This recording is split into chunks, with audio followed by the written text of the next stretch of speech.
So when you first met Nana, what were your first impressions? Absolutely gorgeous, and I hope that my wife would turn into the same woman that her mother is. Oh, okay. Just a lovely lady who supported her children and was a gorgeous wife to a gorgeous husband and my father-in-law. Mum and Dad were amazing and supported whatever I did, but there was always a price to pay. If you get your results, if you get your GCSEs, so then you do the 10 or whatever it was then, well it was 10. And if you do your A-levels and if you get a place at university, then we'll pay for your dancing. So yes, they were marvellous and supportive, but there was a price to pay for it. Mum would sit up all night running reams of net through a sewing machine and sitting up with me when I was doing it till 3 o'clock in the morning. So amazing. A strong ethos behind it all. And would you say that that's helped you a lot? I think that's absolutely the number one thing in life, that yes, we can all help and do things, but there has to be behind it a hard core of steel to make you know where you come from and where you're going to. What was she like when you were growing up? She was wonderful. Wonderful mother. I remember my mum, because we danced. I danced from the age of 8, and my mum used to do all our makeup and hair for competitions and made all our beautiful dance dresses. She used to stay up till 3 o'clock in the morning sewing sequins on or sticking stones on with the boss stick.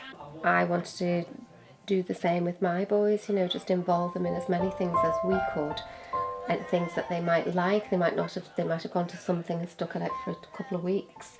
We wanted to let them have a go at different things, and we encouraged that as parents. Yeah. And we did everything, and we still do everything for them. We do what they want. We travel with them wherever. They pushed Karen and I, as you know, when I was dancer, pushed me. You know, my mum's always loved drawing and making things, cutting stuff out. She's always been involved. She just loves children, loves their children, and loves their grandchildren. Always has. Probably one of the biggest memories was the Art Attack magazine she'd get in, honestly. She'd get a monthly supply, and we would just literally make every single thing in those Art Attack magazines. That was what filled our days. So Mother's Day vase, Mother's Day jewellery box. Yeah, Mother's Day was quite a popular thing on the Art Attack agenda. And they were really, really cool memories. To be honest, the most aggression she ever shows is towards Jim, as we all know. She's so loving, and she's very, very loyal. Probably taught me loyalty as probably one of the biggest things she's passed on, really, to just stick by your family through thick and thin, I think. The main thing I want to ask you is about how you met Nana, because I don't think I know this story. Right. I was at grammar school.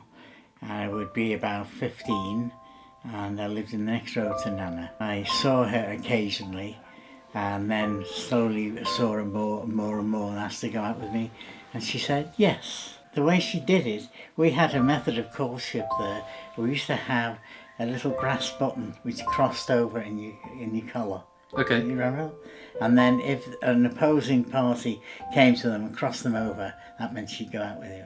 Right, okay. So she crossed over, and then we were boyfriend and girlfriend for a long, long time. So you've been together basically since childhood? Indeed. That's amazing. Just to me. Stacia left school when she was 16, got a good job. And when we were about 19, we decided we'd start saving for a marriage. We'd only been courting like 5 years. That was too soon. So we said, okay, if not this year, next year, when I would be 22. And I was 22 on the 27th of June, and we were married on 2 days later on the 29th. We had children.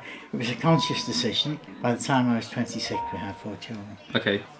So that was quite... So they were very young with us, and we were young, we were learning all the time, and that's why we were very supportive, because we grew up with our kids. And when they became teenagers, etc., your age, we were going out together because we were so close to each other. Right, that's okay. why we're so close to the family. Yeah. We were lucky that our children were all together, and that's why we're so close together. Yeah, I think she's, behind every strong man is a very even stronger woman. She was the rock behind the power behind the throne, really, I think, that made it all work. And that's why we're all here, yeah.